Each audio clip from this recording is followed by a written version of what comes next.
அஸ்வின்ஸ் இனிப்பு காரம் பேக்கரி மற்றும் செல்வ உணவகம். கட்டாயம் என்று சொல்லி இன்னொரு மொழியை நீங்கள் கொண்டு வரும்பொழுதுதான் அது தேவையில்லாத ஒரு மன அழுத்தத்தை, ஒரு மனசுமையை நம்முடைய மாணவர்களுக்கு தரும்.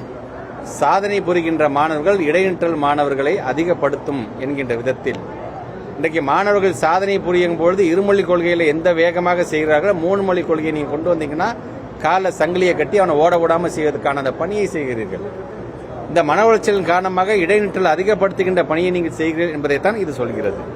ஆக அவர்கள் எழுதியிருக்கின்ற இந்த கடிதத்திற்கான போதுமான பதில்களை எந்த விதத்திலும் நாம் ஏமாந்து விடக்கூடாது என்கின்ற விதத்திலும், ஏற்கனவே குறைந்தபட்சம் ஒட்டுமொத்தமாக இந்தியாவில் 56 மொழிகள் முழுமையாக எதால் விழுங்கப்பட்டிருக்கிறது என்று சொன்னால் இந்தி மொழியால் விழுங்கப்பட்டிருக்கின்றது. இதே நம்முடைய மாண்புமிகு அமைச்சர் தர்மேந்திர பிரதான் சார்ந்திருக்கின்ற மாநிலமான ஒடிசாவில் இருக்கின்ற ஒரியா மொழி உள்பட நான் சொல்கின்றேன், போஜ்புரி உள்பட, ராஜஸ்தானி உள்பட, இப்படி நம்ம கண்ணுக்கு தெரிஞ்சு கண்ணுக்கு தெரியாம 56க்கும் மேற்பட்டிருக்கின்ற அந்த லாங்குவேஜஸ் முழுமையாக இந்தியினுடைய திணிப்பால் அளிக்கப்பட்டிருக்கின்றது.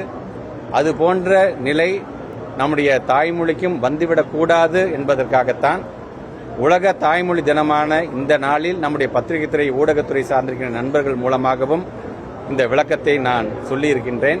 இல்லாத கண்டிஷன்ஸ்லாம் போட்டுட்டு விவாத பொருளாக இருக்கின்ற கண்டிஷன்ஸ்லாம் கையில் வச்சுக்கிட்டு இதில் கையெழுத்து போட்டாதான் பணம் தருவேன் என்று சொல்லாமல் உடனடியாக எங்களுடைய இந்த பணத்தை நீங்கள் விடுவிக்க வேண்டும் என்று நேற்று நம்முடைய மாண்புமிகு தமிழ்நாட்டுடைய முதலமைச்சர் அவர்கள் ஒன்றிய பிரதமருக்கு ஒரு நீண்ட கடிதத்தையும் எழுதியிருக்கிறார்.